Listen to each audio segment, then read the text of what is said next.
everybody. So Jon David had a good night, but a rough day. Started off with a rough morning. He did switch from his morphine to Dilaudid, which is another narcotic. And when they did that, he has needed some adjustments. And I'll get more into all of that here in a minute, but one of the reasons why the morning was rough was that. The other reason was that he was running a low-grade fever, a little bit of a temperature, which typically wouldn't be a problem, but considering that he's in a critical condition, the doctors wanted to kind of take that demand away from him, because when you're on a temperature, your body needs more oxygen and needs more, basically just burns more energy. And so in order to kind of take that away from him, they put him back on Arctic Sun. So basically he spent the whole day on Arctic Sun, and then he had some blood pressure swings, which we're thinking is more because of the sedation.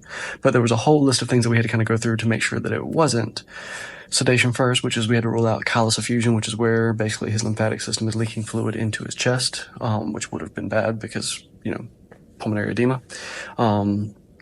Also, they wanted to make sure it wasn't seizures, since he has a history of seizures, or stroke or a brain bleed, because, clots can happen, or infection, which is why blood cell count is down, which they also kind of ruled out seizures and stroke and brain bleed because the ultrasound looks good. And he has also been responding to the sedation that they've been giving. And then also inflammatory response, which that one is still in play. Probably is a little bit of an inflammatory response just with the number of surgeries that he's had in the last couple weeks. But around 10:30 p.m. tonight, they kind of got the sedation figured out. They can, played with it throughout the day and finally kind of have got him in a good spot where he's nice and stable. But that has been our day, just kind of back and forth. Kind of throughout the day. He also had a little bit of acidosis this morning to go on top of the temperature and the sedation issues, which acidosis just means that his blood pH level is getting a little more acidic, meaning below 7.35. And that typically comes from overexertion, having that temperature, as well as poor ventilation, because he's not getting good enough oxygen and carbon dioxide exchange. So they went up a little bit on some of his vent settings and actually ended up coming down overall on the day. He was net down 3. He's 26/6 now. He started the day at 29/7. And so he's technically down 3, but they just kind of had to mix some things around and change the settings a little bit. He likes them better, so we're happy for that. But the plans going forward, he's got to come off the Arctic Sun. We did not come off paralytic at all today because of all the things that I just explained. So because of that, they did not try paralytic day because that would have added more demand to his body and they didn't want to stress him out even more. But come off the Arctic Sun. And then once he does that, then they're going to try and come off paralytic and see how he does as a trial period. So I guess the praise in all of this is that, yes, today was a bit of a stressful day on his heart and his lungs and everything. However, the good news and the praise in that is that he handled it, did pretty well. They did have to give him Arctic Sun and kind of increase some of his supports, but he also came down on some supports like the ventilator. So all in all, a decent day. He ended up being stable. They had to tweak some things, but that is all right.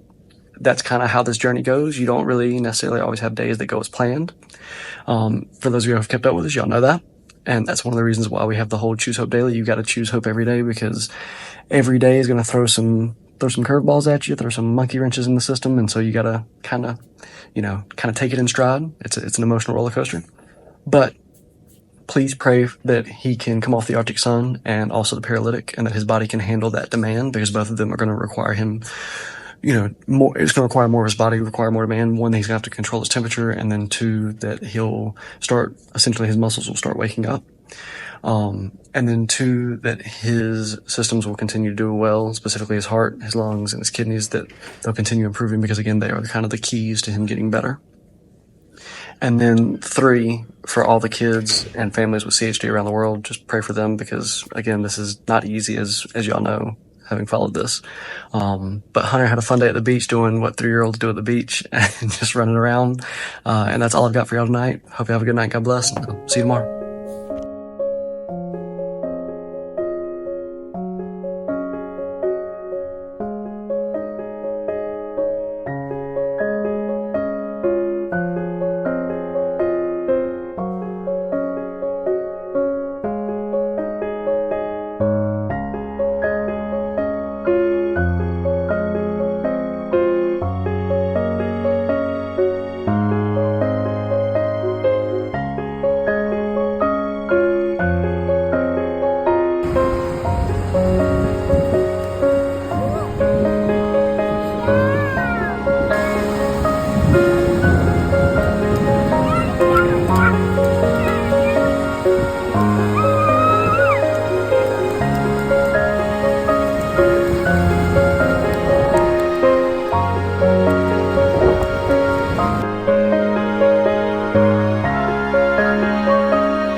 Tell everybody bye-bye.